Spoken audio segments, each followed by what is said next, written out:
The service division in Public Works has been very busy with concrete, as you'll see in the next few slides. Here's some repairs done at 21st and Pine Street. Curb and gutter near 22nd and Canterbury. Several areas of curb along the medians of Vine Street were repaired. An alley approach just south of the Golden Q was removed and replaced. Very important, very important. Good driving. North Vine sidewalk construction was done to connect the end of the North Vine project sidewalk to 43rd Street. They're all important. At Tallgrass Workforce Housing, so 10 permits have been issued for new homes in the Heart of America Grow Hayes Workforce Housing Project. Here you can see some storm shelters and slabs that have been constructed. There are 3 different contractors currently working on homes in the development. And I haven't driven by lately, but framing should ideally have begun this week on some of those homes. Park staff have transplanted 21 trees in Seven Hills Park. Kingsgate developers donated cedar trees that would have been destroyed during construction for the Kingsgate. And I think Jeff Boyle said 100 trees so far have been removed. So we have been the benefactors of that, and we are transplanting those at Bickelschmidt Sports Complex, as well as the golf course. Park staff assembled and installed 18 new disc golf baskets with 3 baskets and 2 tee boxes. Frontier Park now provides disc golfers with 6 different options of play. These new baskets were donated by Mandy Charles and family in memory of her son, Evan Charles. So we appreciate that. Staff decorated downtown Hayes for the holiday season. Park staff is working on removing chat gravel ahead of an upcoming concrete construction project at Larks Park. Progress continues at the sports complex. The contractor is working on subsurface drainage installation, rock installation, and bullpen construction. Because of the changing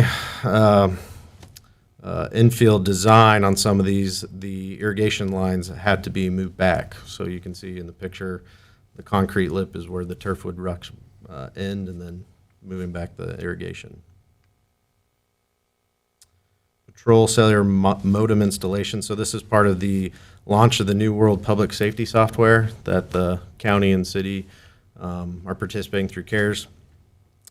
So what IT has been doing is installing the hardware into the police vehicles, and then they'll be working on the software after this installation.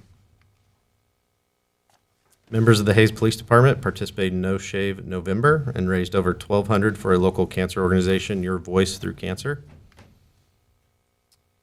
The Honor Guard had the privilege of posting the colors for the Kiwanis Veterans Appreciation Luncheon. Officer Derek Crisenberry attended the Lincoln Elementary School Veterans Recognition Celebration on November 9th. And Chief Seibler and Officer Crisenberry read stories to children at the Hayes Public Library. The new lime slaker arrived at the water plant. So the piece of equipment feeds a controlled amount of lime during the softening process. They actually had to use, it's a 2,500 pound slaker. So the forklift was used to lift it to the second floor of the building. A contractor had bid $35,000 to install the lime slaker, but it was completed by Water Resources employees instead. October 30th, the City of Hayes Water Resources Department sponsored the FHSU football game. On October 28th, the Hayes CV partnered with DHDC, the Chamber, Grow Hayes, and Hilton Garden Inn to sponsor the First Responders Breakfast. Approximately 60 first responders took advantage of the free breakfast. The Ellis County Historical Society celebrated their 50th anniversary, and Hayes CVB was proud to be the event sponsor. Brandon Cooley with CBB has done another 360 tour of the Hayes Recreation Commission facilities.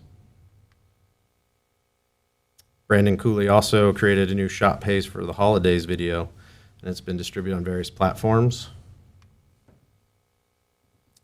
The KSHSAA 1A cross-country championships were held at Sand Plum Nature Trail in Victoria, but we did provide 80 coach bags with community information, water, and snacks.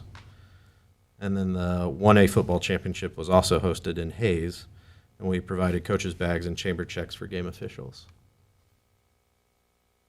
November 23rd, a winter shutdown began on 27th Street, so it is now open for full traffic, as you know. Sometime in the spring, they will be opened back up, or construction will begin again on the unfinished part. The contractor completed grinding and restriped the pavement markings on 230th and 55th Street, so only a few minor punch items remain for that project. The East Multi-Use Path, so this has been going on all summer, and it finally pretty much got wrapped up with the installation of those cross signals. Also, 16th Street brick repair, that is being done by J Corp. And here's a picture you can see on the right of the actual construction of the concrete and then the brick pavers. We do save the old pavers that were removed so we can use later if possible. Hess Services, a subcontractor for Morgan Brothers, began work to install sanitary sewer for the Kingsgate 2nd Edition.